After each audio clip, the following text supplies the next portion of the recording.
안녕하세요. 5월 배당금 그리고 계좌 공개입니다. 제 건 아니고 제 아내 건데 제 아내는 주가 상승 뭐 그런 거 원하지 않습니다. 오르든 내리든 변동 그 자체가 스트레스라서 그냥 원금만 지켜달라, 이게 요구 조건이었어요. 작년 말부터 해당 계좌를 공개했는데 한번 봅시다.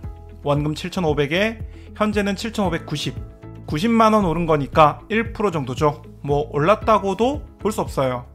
이번 달 배당금은 세금 제하고 43만원, 월 배당률 0.57%, 연으로 환산하면 6.9%. 나쁘지 않죠? 물론 최근 개별 주식 커버드 콜은 배당률이 어마어마합니다.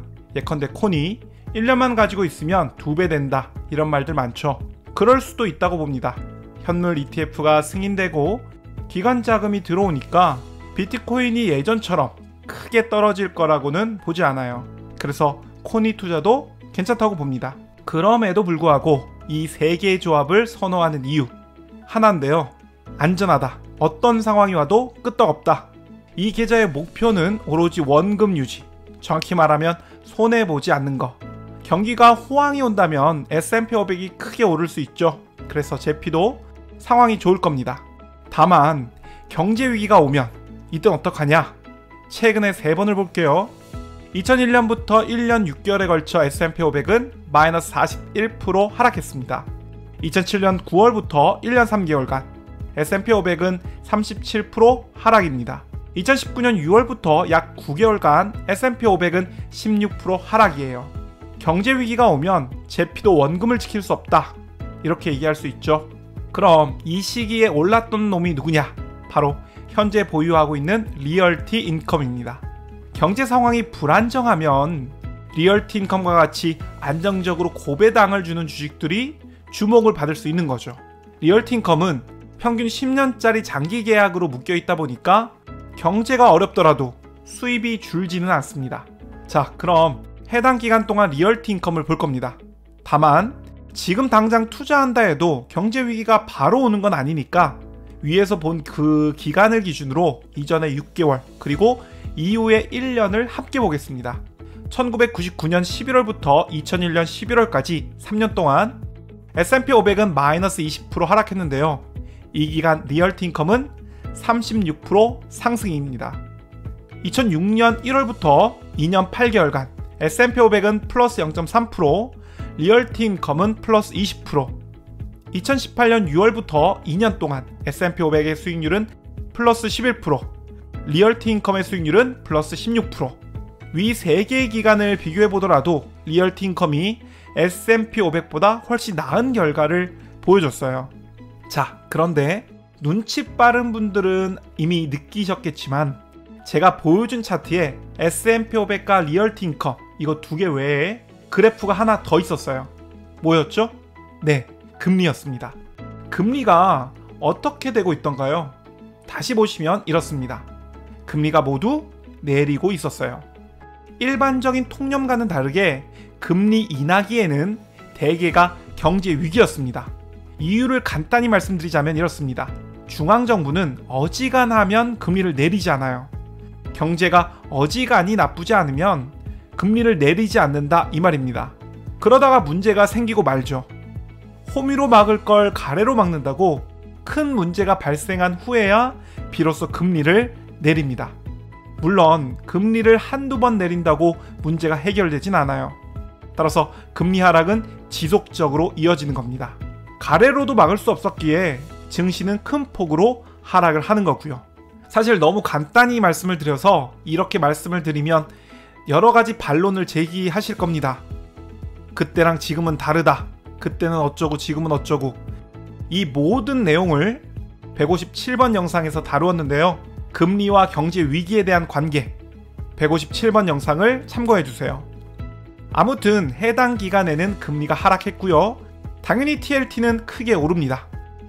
다만 아쉽게도 TLT는 2002년에 상장돼서 최근에 2개만 보겠습니다.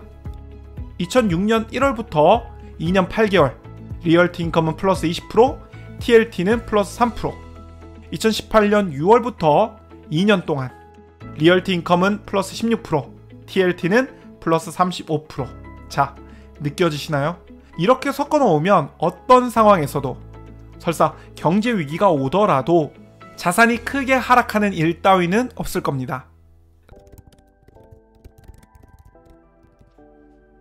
다만 여기서 이런 질문을 하실 수 있어요. 커버드 콜? 그거 쓰레기다. 원래 상방은 막혀있고 하방은 열려있는 게 커버드 콜이야. 테슬리 알지? 지난 1년간 테슬라는 5%나 올랐는데 테슬리는 반토막이지. 뭘 알고 떠들어라. 네, 인정합니다. 다만 상방이 막혀있는 건 아니고 오르긴 올라요. 그런데 상승의 일부분만을 반영하죠. 물론 하락은 100% 반영하고요. 상승은 찔끔찔끔, 하락은 100% 반영. 이러한 방식으로 원금이 녹아내리는데요. 이것 때문에 테슬라가 5% 오르는 동안 테슬리는 반토막이 난 거죠. 테슬라가 떨어질 때는 같이 떨어지는데 테슬라가 오를 때는 극히 일부분만 반영해서 오르니까. 그래서 전략이 필요하다고 봅니다. 예컨대 내가 TLTW에 투자했어. 따박따박 배당받으며 살다가 계좌를 열어보니까 마이너스 30%야.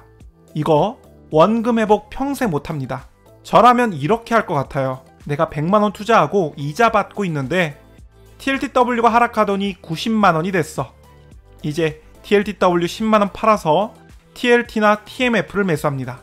그리고 다시 높은 배당 받으며 살고 있는데 90이 80이 됐어. 그럼 다시 10만원 팔아서 TLT나 TMF를 매수합니다. 그런데 TLTW가 또 떨어졌어. 70이야. 그럼 다시 TLTW 10만원 팔아서 TLT나 TMF를 매수합니다. 채권도 머지않아 오를 겁니다. 그런데 TLTW만 보유하고 있는 계좌는 오르는데 한계가 있어요.